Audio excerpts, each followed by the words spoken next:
Hello and welcome to the new session. Myself Aarti Singh, Assistant Professor, Department of Education, PQS, University of Science and Technology, Meghalaya. Today we are going to discuss about mental hygiene. Mental hygiene is one of the important aspects of humans' development in their health. We often take care of our physical health, our physical hygiene, but we generally tend to ignore about the ways through which we can maintain a mental hygienic space and how can we promote our mental health. In this presentation today, we are going to discuss more about mental hygiene and ways of promoting mental hygiene. Let us start. So, basically, mental hygiene covers the five major aspects. The first one is the physical aspect. So, in order to develop a sound mental hygienic space and a sound mental hygiene, you need to have a sound physical health. Without a physical health, without a healthy physical lifestyle, it is impossible to maintain a mental hygienic space or to promote mental health because the way your physical body respond, the mind is also conducted and behaved in that particular way. The later one is emotional and spiritual aspect. So the spiritual aspect and the emotional aspect of the individual also influences or enhances a lot on how a person is mentally, in which state he or she is, and how they are feeling about it. Then the next one is social. Another important aspect is the social aspect because human is a social animal. So the social surrounding in which the human resides, the environment in which the human resides, also has a great deal of importance in developing or in maintaining a sound mental health. Then the next one, of course, the economical and the financial aspect.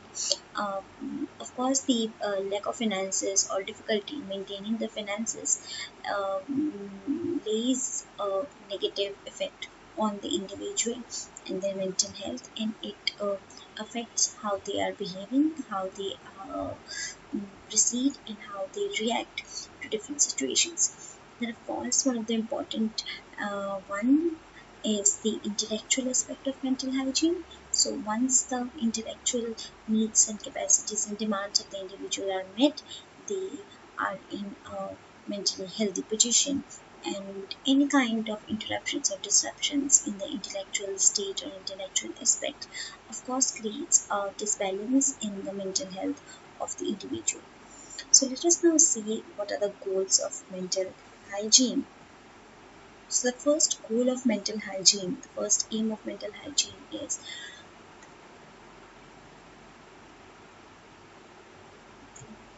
realization of the potentialities. So the first one is that mental hygiene helps the individual to realize and understand their own potentialities, their own strengths and weaknesses, so that they can perform and take up various activities and science in their respective manner.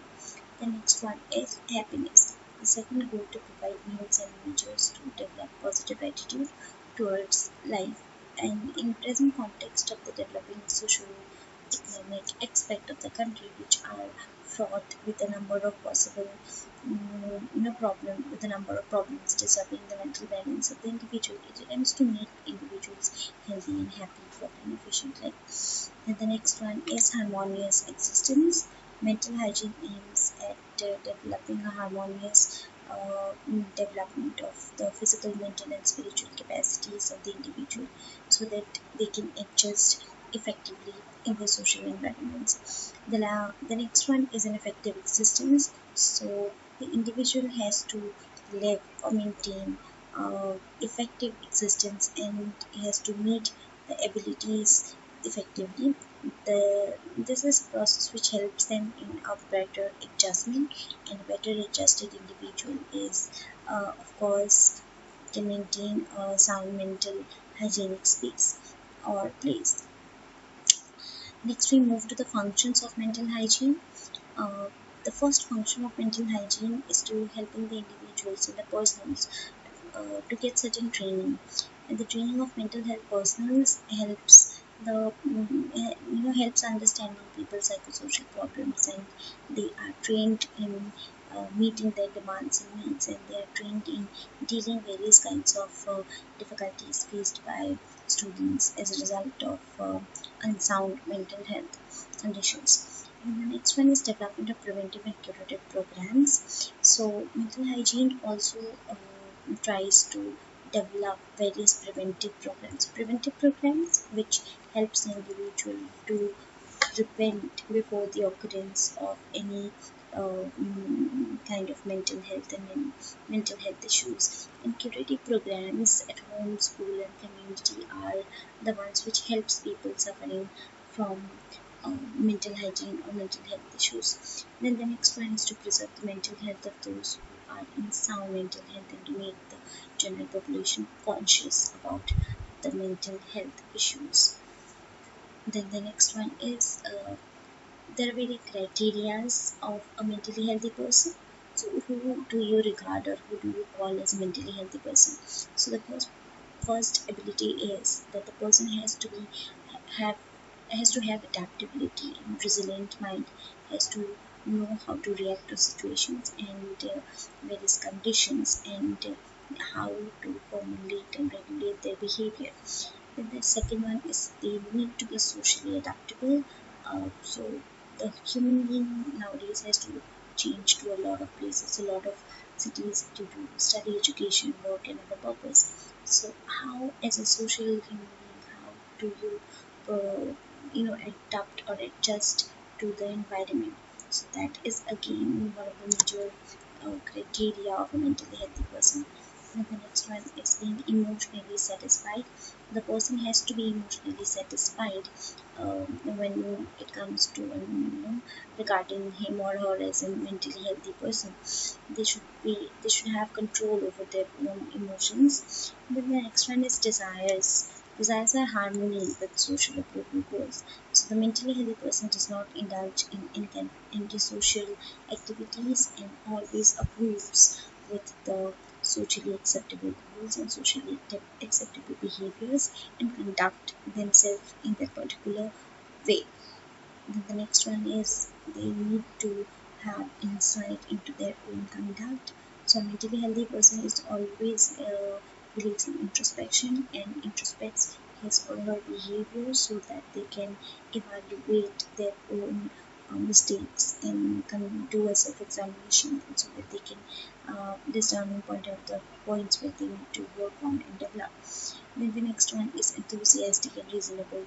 So mentally healthy person is always enthusiastic about the new changes or anything that they are doing in their life, and they are reasonable. They have reasons and values and arguments and their points to state for choosing any kind of um, behavior or exhibiting any kind of behavior, and they accept the the actions that they do, and they accept criticism as well. Then next one is good habit.